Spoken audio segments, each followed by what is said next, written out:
So we're going to learn how to export a presentation in Canva into a PDF document that we can use outside of Canva. So to do that, assuming I have this presentation and I want to export it in PDF, I can come over here to share, and then we can come to download, and then we can come to this file type. I can select PDF print.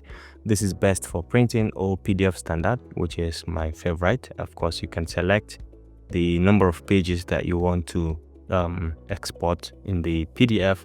You can decide to uncheck some if you're interested, and then once you're done, you can click on done, and then you can go ahead and click on download, and this is going to download your presentation in PDF. And once it is done, you can just click to have a sample. You can click to have a sample, and you can see it has just been converted into a PDF. You can see this is page 1, this is page 2, and this is page 3. So if you find this helpful, consider subscribing for more of this.